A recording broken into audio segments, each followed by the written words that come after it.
So let's go ahead and talk first things first about the U.S. Open Cup. Those draws are officially going to be announced very, very soon. So that's going to be really exciting.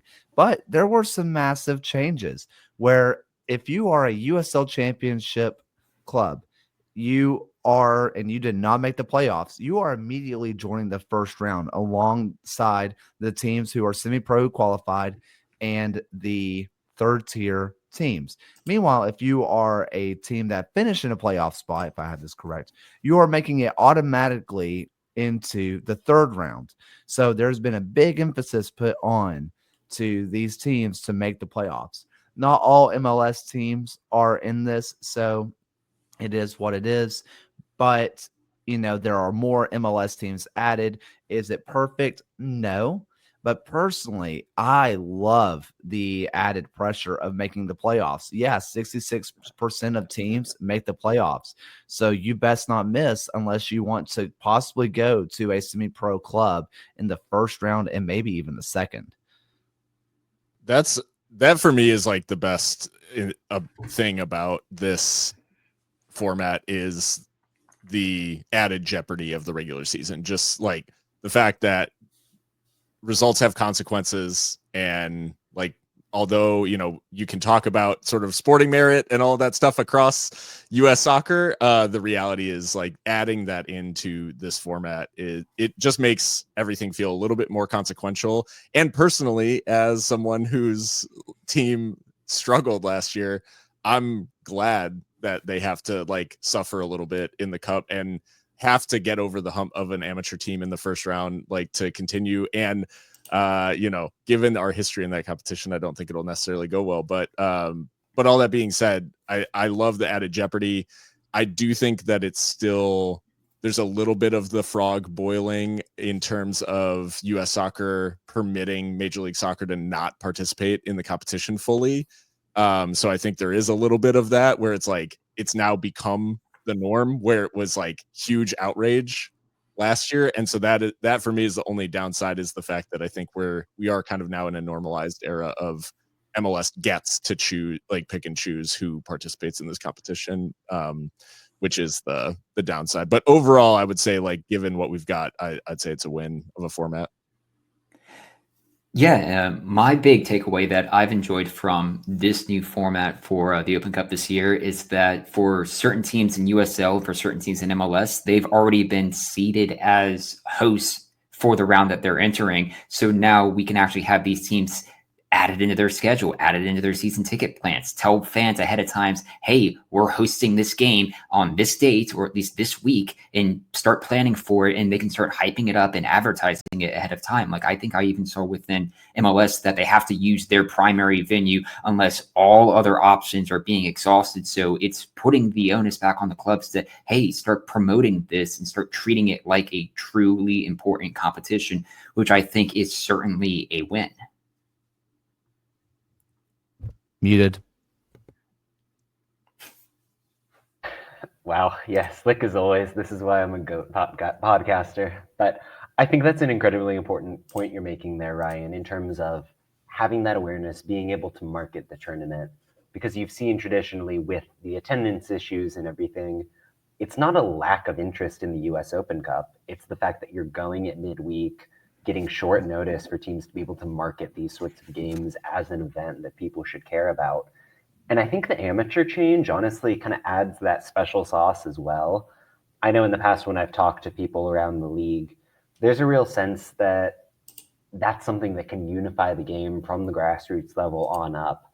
And it kind of puts the onus on clubs to raise their game and come in at a certain level to show off to fans that, yes, it's an amateur team, but it's still a product worth respecting. So I think that's something that I enjoy seeing. Overall, would I like to see more MLS participation? Of course. But I think by and large, the steps that they've taken with this are about as good as you could have hoped for, realistically. Before we broadly gesture at U.S. soccer, any final thoughts at the U.S. Open Cup? I just think it'll be really interesting to see how the draw pans out. I know, Kaylor, you were talking early on, and obviously I think with these amateur teams joining in the first round, it is going to typically shake out sort of geographically and regionally. So I am excited to see how it goes. But I'm also, I think this format does lend itself to a couple of first round upsets too, given the amount of fixtures that the USL teams are participating in. They're going to want to rotate. So I think some of these amateur teams too will get a clear shot, like we saw last year with a couple of League Two and other teams making runs. So just an exciting time to look ahead to the cup competition. And selfishly for me here in the Carolinas, they have numerous teams just beyond MLS, USL here. Shout out to Soda City. And Asheville is a big one, Appalachian FC as well. So there are numerous Carolina teams just selfishly for my distance. And then everyone's favorite, El Farolito, is back in the cup this year as well. The classic. By the way, go check out thecup.us/US Open Cup on Twitter, Blue Sky, because they do still post updates. So there are a lot of teams that switched leagues that aren't going to be involved in the league this year. They have the full breakdown on that. So in case you're wondering why there are some massive semi-pro clubs who are not going to be participating, it's because they are not allowed to, because they switched from NPSL to USL League 2. So if you're wondering where some of those clubs are, that's the explanation. Let's just kind of broadly gesture at U.S. soccer, where it is deemed that, MLS won the case and they basically NASL lost. This was after my favorite part, and also the only part of the trial that I ever heard about was that the NASL commissioner was just tweeting from a burner account, which that's the only part of the trial I heard. And when I read that, I said, well, they lost. And yes, they did. I really don't know much about it, so I'm going to leave any opinions to people who actually did some research on this.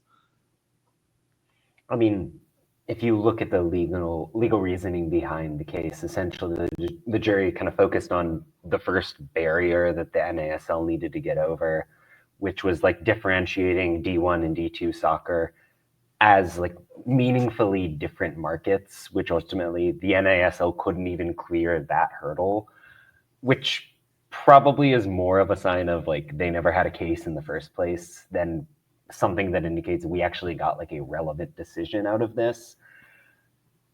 I never really took this seriously as a story, if we're being honest at all. Like, yes, it was fun, but the idea that there was some level of collusion between US soccer and the USL to keep down a league that was terribly run was just so asinine to begin with that like this being the outcome is no surprise. I think the other aspect too is that, and this is the more generous side to NASL certainly, but I think like legal precedent around sports in America suggested that there was never going to be any sort of like case around this, because like, without being too cynical about the whole thing, like collusion is essentially legal in sports like business in the United States.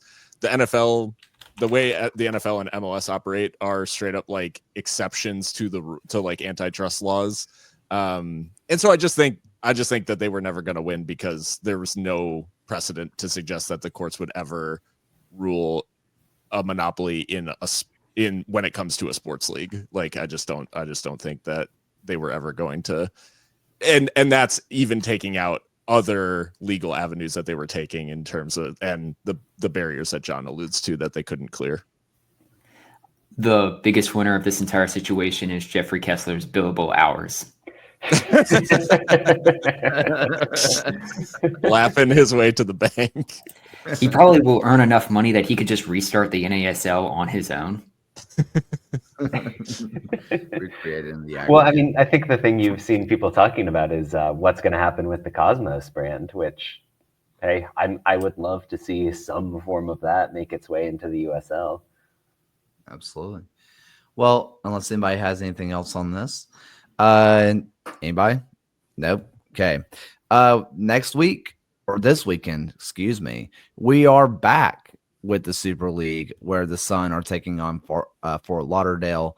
So that is super exciting. If you haven't been paying attention to the Super League offseason, this is technically not an offseason. It's a break. So we are still looking at teams who are in certain standings, in which I am going to present this question. Grant, it's hard to tell because there's been a lot of moving and shaking going on with these rosters, so it's kind of hard to tell. There's been a lot of great players who have moved on or retired, which is interesting.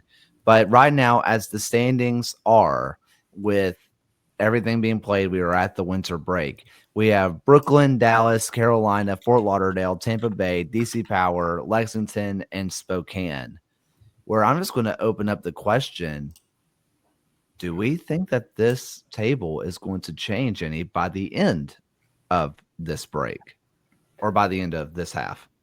I mean, it's definitely a long season left to go. And if you think about the fact that there are still only, 6 or 7 points between DC and the cut line with Fort Lauderdale. And especially given, I think, the way Carolina kind of wavered at the end of the fall portion of the year, and Fort Lauderdale and Tampa Bay came on quite strong. There's still plenty of action yet to go, and especially given the moves we saw over the winter. Some of it players moving back to the NWSL, some of it like Dallas signing Lexi Nissimo, who, I mean, that is a big story in and of itself that we probably ought to talk about at some point. And so I think that this first game, frankly, like Tampa Bay, Fort Lauderdale, is going to mean a lot when it comes to the final standings. These are two teams right on the bubble, two teams that came on strong, like I said, at the end of the fall portion of the year. So, yeah, I think there's going to be at least one team that drops out. And I like the idea, like with this sort of break in the middle, it's given teams a chance to do a lot of business. And there have been a lot of moves for better for some teams, for worse for others. But I think there is still plenty of jeopardy in the rest of the season, even though we saw sort of this early stratification, sort of a top 5 emerged, I guess you could say, where you had these teams, but it's still like a 6-point gap only to the like from Tampa Bay down. So it's like there's tons and tons of time for these teams that didn't have the best fall to turn it around in the spring. Yeah, and I'll at least go out on a limb and say that I think maybe not a hot take, but Brooklyn will probably finish the year as number 1 in the regular season. And I guess the one that's going to be most interesting to me is just how Lexington, a team who has tied for the most goals in the league right now in 20 with Dallas at 7th in the league, kind of how they return for the second portion of the season, whether that helps them kind of climb up the table or if they continue the Tottenham Hotspur school for scoring a lot without much improvement in the table. I think on the Brooklyn side, when I mentioned kind of retirements, Isabel Cox retired, who was a pretty significant part of this team. She obviously wasn't like the all and out goal scorer, but I mean, she came up at big times. I think she had two game winners, 3 goals total. I mean, she was definitely a contributor, so that's definitely something to pay attention to. I also think that this break, you mentioned the break, Phil, teams like DC Power, who first ever firing in league history, you'll never sing that. They get a full break to kind of restructure the roster and actually get some time under the new manager without having to lose games in the process. I think that's going to be really interesting to see how teams tackle these kinds of breaks, because you get a chance in the middle of the season to maybe right some wrongs, and maybe it leads to more bullish moves during the season of getting rid of a manager who doesn't work because there's a break to fix it. Relative to the Izzy Cox thing, obviously she was like a fantastic player, but she only started 7 of Brooklyn's 14 games. And if you think about some of the talent they've got there, like Salma Amani, a bona fide Moroccan international, barely got minutes as she was kind of settling in. So they've got attacking midfielders. I think Luana Gravies could frankly move over to the wing and just start Dana Sheriff at the 9 spot.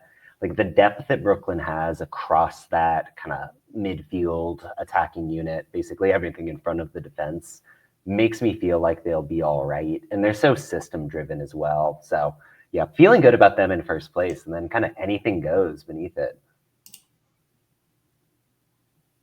Final thoughts before we go on to our trade talk.